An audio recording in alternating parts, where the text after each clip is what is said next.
Escuchen, hermanos, sepan qué es la obediencia en la iglesia.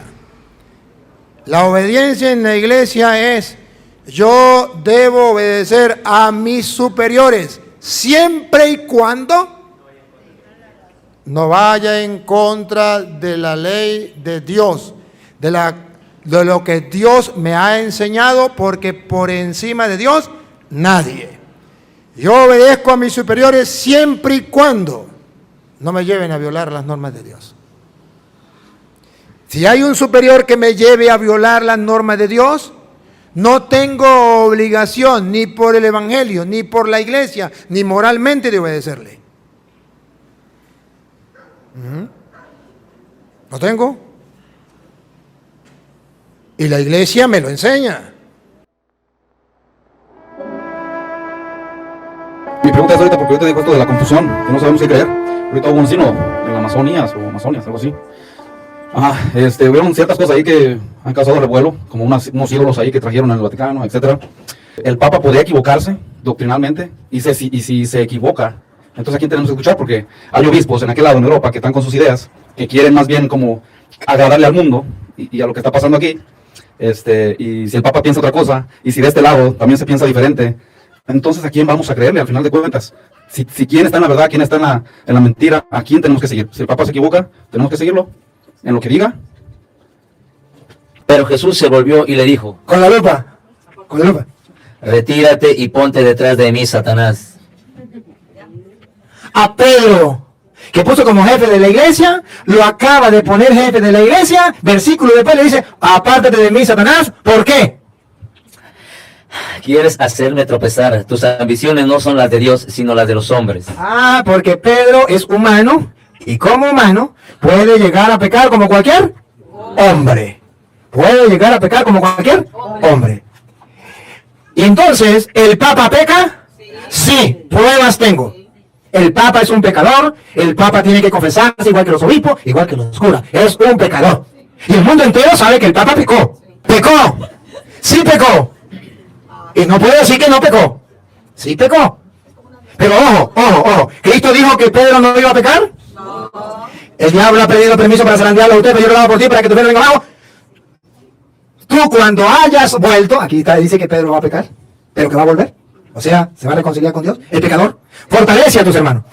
Pero Pedro se mete a predicar en mi iglesia y después le dice: apártate de mí, Satanás, porque no piensa como Dios, sino como los hombres. ¿Y qué no? ¿Y no recuerdan que Pedro lo negó 3 veces? ¿Sí lo recuerdan? Entonces la Biblia me da pie para mí decir que el Papa es un pecador y que el Papa pecó. Pero ojo, después que pecó, Jesús no le dijo: puesto que pecó, al infierno, maldito, eres el anticristo, eres la bestia. La profecía en ti se cumple, Pedro, la profecía de Daniel, aleluya, gloria al Señor. ¿Qué cuento? Cristo no le dijo eso. Al contrario, después que pecó, ¿se acuerda qué fue lo que hizo? Después que pecó, después que fundó la iglesia, Jesús muere y resucita. Jesucristo le dice: Simón, ¿me ama más que estos? Sí, a pesar de que había pecado, a pesar que lo había negado 3 veces. Y le dice: sí, Señor. Y le dice: apacienta mis corderos. Jesucristo nos dice que Pedro sí es un pecador, pero a pesar de que es un pecador y que Cristo sabe que es un pecador y que el diablo también, como a cualquier pecador, lo hace pecar, Cristo, sin embargo, lo dejó y no se arrepintió de haberlo nombrado jefe de la iglesia, puesto que le dice: pastorea mis corderos. Por segunda vez: Pedro, ¿me amas? Apacienta mis ovejas. Pedro, ¿me ama? Y entonces por tercera vez le dice que lo apaciente. De modo que de sobra Cristo sabe, y de sobra los católicos debemos saberlo, y no es cosa de que no lo sepamos. Y el mundo entero ha de saberlo, y los protestantes también. El Papa sí es un pecador, sí. Pero ¿sabe qué? Es un pecador que Cristo ha colocado al frente de la iglesia para fortalecer a los hermanos cuando la iglesia sea zarandeada por el diablo, que tiene permiso para hacerlo. ¿Y sabe qué? Es un pecador que tiene las llaves del reino de los cielos, y que no, el diablo jamás podrá vencer esa iglesia que Cristo fundó y que le encargó las llaves a Pedro del reino de los cielos. Jamás la podrá vencer. Y Cristo dijo: yo estaré con ustedes hasta el fin del mundo. No dijo: si se portan bien, si se portan mal, voy a mandar a los evangélicos. No, dijo: hasta el fin del mundo estaré con ustedes. Entonces, ¿el Papa es un pecador? Sí. ¿El Papa pecó? Sí pecó. A pesar de lo que ustedes vieron en el Vaticano, y a pesar del descontento y de las críticas que hay, el Padre Toro va a defender al Papa. Mira que Satanás Ha pedido permiso. tiene permiso. O sea, si tiene permiso lo puede hacer. Por eso es que usted lo ve lo que está pasando. Tiene permiso Para sacudirlos a ustedes como trigo que se limpia. ¿Quién no ve cumplido esta profecía de nuestro Señor Jesucristo? Donde dice que el diablo tiene permiso para sacudir a la iglesia como se hace con el trigo. Ahora ven que se está cumpliendo la profecía de Jesucristo. La iglesia tiene que pasar, ha pasado, pasa y seguirá pasando por momentos donde el diablo le vaya a zarandear. Está escrito, lo dijo nuestro Señor. Por eso yo lo creo y por eso yo no me escandalizo. Por eso yo no pierdo mi fe. Por eso no dejo de ser cura y me meto evangélico. Por eso no hablo en contra del Papa. Por eso no estoy en contra de la iglesia. Por eso mantengo mi fe firme, serena, aunque hayan católicos que ya quieran meterse en evangélicos, aunque hayan católicos que estén agarrando las vestiduras y los protestantes celebrando y diciendo lo que les da la gana. El Padre Toro está sereno, tranquilo, y hoy viene a decirle a ustedes lo que Dios dice en su palabra para que mantengan firme, viva su fe, a pesar de los pesares, aunque sientan que la barca se va hundiendo y que el agua se mete, la tormenta es grande y parece que Jesucristo está dormido y Pedro va en la barca y a pesar de que Pedro va en la barca se hunde. Y llegó un momento en que le dijeron, Señor, Señor, despierte, nos hundimos. Ahí estamos nosotros. Y resulta que dentro iba Pedro, en esta barca, y se hundía la barca. Es lo que ustedes están sintiendo hoy día, que se hunde la iglesia católica. Y dice los protestantes, llegó el fin de la iglesia católica. Se quedarán con las ganas. Y viene, y Jesucristo, cuando ya se dio cuenta que ya todo parecía perdido, que Jesucristo estaba dormido, que no estaba en la barca de Pedro, que no estaba en la iglesia, que estaba con los protestantes. Jesucristo se levanta y le dice al aire, al viento, cálmate, al mar, tranquilízate. Y luego voltea hacia los católicos que ya querían irse evangélicos, que estaban agarrando la vestidura y dice, ¿por qué dudaron, hombres de poca fe? Se vuelve a repetir la historia. Hombres de poca fe, ¿por qué dudan? ¿Por qué dudan? Es que la barca se está hundiendo, sí. Pero no sabe que esta iglesia, esta barca la fundó Cristo. No sabe que Él está allí, aunque parezca que esté dormido. Pero Él está. Y que tiene el poder de calmar la tempestad, el mar, y que le obedecen. Es que no lo han visto. No lleva 2000 años en la iglesia. Donde ha pasado por momentos difíciles. Lea la historia de la iglesia. Ha pasado momentos difíciles. Papas que han hecho unas. Sacerdotes, obispos que han hecho 2. Y laicos que han hecho hasta 1000. Sin embargo, esa iglesia no se ha hundido y no se hundirá. ¿Por qué no se hundirá? Porque Cristo dijo que no se hundía y que sería hasta el final. Y listo. Y yo creo en Cristo. Por eso soy cristiano. Así es que, calma, calma. La barca no se hunde. Tranquilo. Aunque parezca que todo está perdido. No le crean a los protestantes. Se hace urgente, necesario que nuestra fe se fortalezca en la palabra del Dios, cristianos. Hace falta que nos aferremos a las Sagradas Escrituras. Estamos en esa época. Porque ustedes ven lo que está pasando en la iglesia, los escándalos, las contrariedades, que ya la gente no sabe ni en qué creer, ni en qué creer. Parece que se cumple aquello que Jesús dice, y cuando venga el Hijo del Hombre, ¿encontrará fe sobre la tierra? Y yo como sacerdote del Dios Altísimo vengo simplemente a decirle a ustedes, no dejen que esa fe se apague. Vamos a levantar esa fe. Vamos a echarle agua, abono a esa fe, que crezca. Necesitamos en el siglo XXI cristianos de fe, capaces de dar la vida si fuera posible, derramar su sangre si fuera posible, por lo que se cree, porque lo que nos espera, el reino de los cielos. ¿No se quieren ir para el cielo? ¿Cuál es el problema? Los protestantes sepan que yo no defiendo al Papa porque soy papista. Para que ustedes vean por qué yo defiendo al Papa. ¿Y por qué no lo defiendo? No porque yo simplemente quiera defenderlo, sino porque Jesucristo, que es el Señor, lo defendió. ¿Y cómo lo defendió? Mira que Satanás ha pedido permiso para zarandearnos a ustedes como se hace con el trigo. Mire cómo Jesús lo defiende. Dale. Pero yo Jesús, y yo quiero seguir los pasos de Jesús, pero yo he rogado por ti.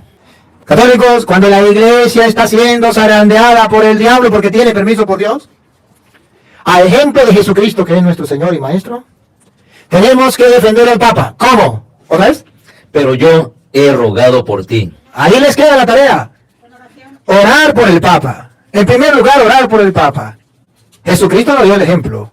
Cuando la iglesia está siendo zarandeada por el diablo, vamos a orar por el Papa. Dice Cristo, yo en primer lugar. Y después los cristianos. ¿Acaso Jesucristo dijo, cuando la iglesia esté zarandeada por el diablo, como se hace con el trigo, porque el diablo tiene permiso para hacerlo, hay que maldecir al Papa, hay que maldecir a Pedro, maldito para el infierno, anticristo? ¿Porque la culpa es suya? No. Jesucristo dice, hay que orar por el Papa.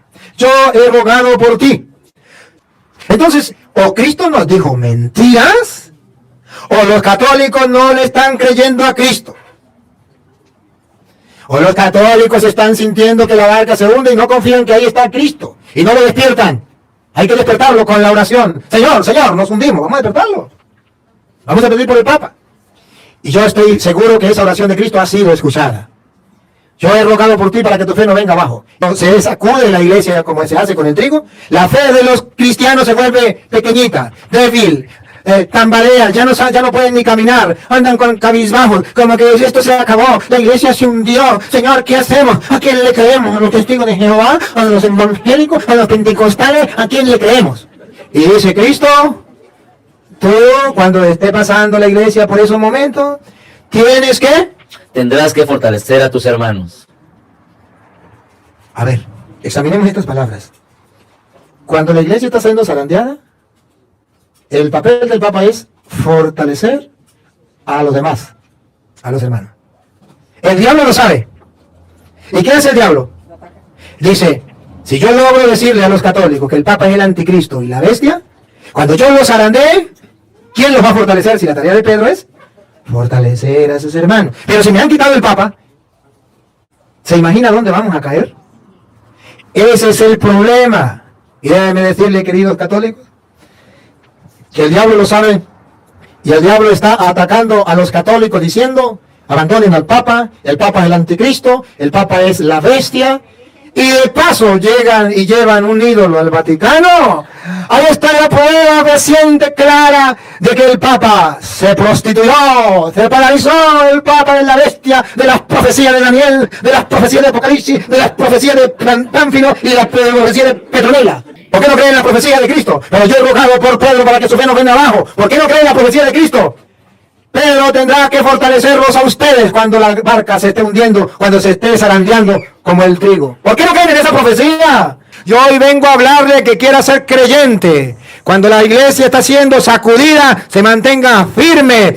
Porque el árbol al que más al viento resiste es porque sus raíces tienen más profundidad. Y el católico que más resiste es porque sus raíces en la fe tienen más profundidad, porque está basado en las Sagradas Escrituras. Y ese es mi trabajo. Y si por eso me quieren quitar la vida, aquí estoy. Y la doy con gusto. No me la quitan, la doy, la ofrezco.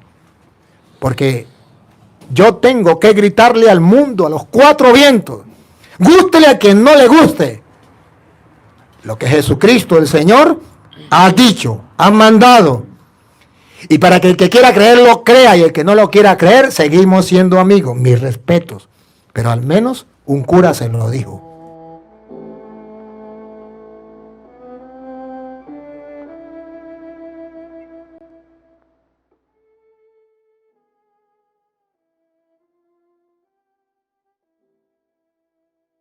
Por eso me pareció curioso lo que el padre Teo, saludo para el padre Teo, decía. Recomiendo a los laicos que le escriban al nuncio apostólico de su país y le digan que el Papa le dé una explicación, porque estamos sin explicación de qué fue lo que pasó. Me parece muy sensata esa propuesta, porque no es pecado hacerlo, y es nuestro deber de hacerlo. Su santidad, necesitamos una explicación. ¿Por qué usted no le dijo nada? Para que el Papa se dé cuenta que cometió un pecado. Un pecado de haber callado, de no haber denunciado el pecado de la idolatría. Y eso pues se hace cómplice. Y yo no lo puedo callar. Es el Papa. Pero a Dios lo que es de Dios. Y al César lo que es del César. Y usted y yo debemos tener claras las cosas. ¿Ya? Y quiero comentar algo. ¿Sabe que algunas personas critican a aquel que agarró los ídolos y los tiró al río? Yo también lo hubiese hecho. Yo también lo hubiese hecho. Porque la cultura hay que respetarla. ¿Sabe qué? Si yo encontrara a esa persona que agarró ese ídolo y lo tiró al río, lo agarraría, le daría un abrazo, un beso y un mordisco en el pescuezo. Y le daría un premio. Y lo felicitaría.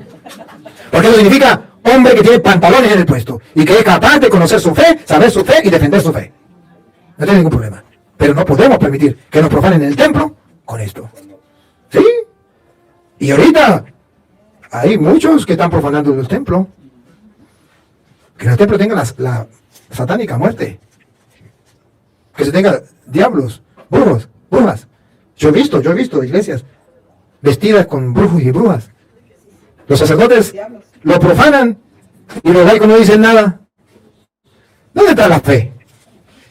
¿Cuándo van a defender la fe? No se trata de ponerse grosero con el Padre. Se trata de agarrar la Biblia y comenzar a predicarle con la Biblia. Padre, mire, con el respeto que usted merece, no estamos de acuerdo con esto, por esto y por esto y por esto. Si soy catequista, aplicárselo. ¿Que me votan? Me voy con gusto. ¿Listo? Pero llegó la hora cero. Llegó la hora en que somos o no somos. Dios Jesús, o conmigo o contra mí. O recogen o desparraman. Llegó la hora de los cristianos valientes, de los decididos, de los que le pongan el corazón en la mano y digan, Señor, te amo y por ti daré la vida, no me importa. Llegó la hora, porque si no, el diablo nos va a agarrar y nos va a llevar con él por no ser firmes en la fe. Y yo le pregunto a los católicos, ¿será que cuando venga Cristo encontrará fe en usted? Cuando venga el Hijo del Hombre. Pero cuando venga el Hijo del Hombre, esa pregunta es para ti personal y para mí. Pero cuando venga el Hijo del Hombre, ¿Encontrará fe sobre la tierra? o sea, va a encontrar fe en ti, va a encontrar fe en mí. Y vamos a orar por el Papa como dijo Jesús. Y vamos a pedirle por los católicos vacilantes que han perdido su fe, porque el Papa no defendió la fe de nosotros. Entonces, simplemente vamos a pedirle al Señor. Padre omnipotente, sabemos que tú has fundado la única iglesia que lleva 2000 años, que es la Iglesia Católica, y has dejado un jefe, un papá, un pastor, que guía esa iglesia, y es el Papa. Sabemos que el Papa es humano y ha pecado. Te pedimos perdón por el pecado del Papa, de no haber reprendido a aquellas personas que estaban adorando a otro Dios y que no te adoraban a ti. Por no haber dicho nada, y por haber causado eso un motivo de escándalo para otros hermanos. Te pido que le perdone, y como tú fundaste la iglesia y lo dejaste a él al frente, por medio de tu Santo Espíritu, ilumínale para que él pueda ver ese pecado que cometió y pueda corregirlo y pueda seguir guiando a tu iglesia como lo ha hecho, como tú lo mandaste.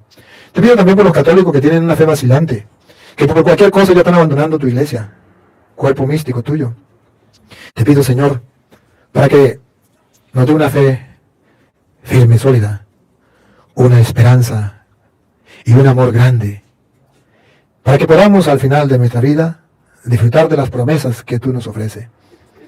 Señor, te pedimos por los hermanos separados, para que no odien, para que aprendan a amar, para que no critiquen e insulten, sino que aprendan a orar. Te pedimos para que vuelvan a la iglesia y den un solo rebaño bajo un solo pastor. Te pedimos por el signo de la Amazonía, por los misioneros que van a ir allá, para que sean valientes y capaces de predicar tu palabra sin miedo, sin temor, y para que aquellos que van a recibir el mensaje tengan una conversión y te adoren a ti, el único Dios vivo y verdadero, que existe desde siempre y vive para siempre, dueño y Señor de nuestra vida. Y a ti, oh Dios, que quiere que todos los hombres se salven y lleguen al conocimiento de la verdad, a ti sea la gloria, el honor, el poder, la adoración, por los siglos de los siglos. El Señor esté con ustedes. La bendición del Dios Todopoderoso, Padre, Hijo y Espíritu Santo, descienda sobre ustedes y les acompañe para siempre.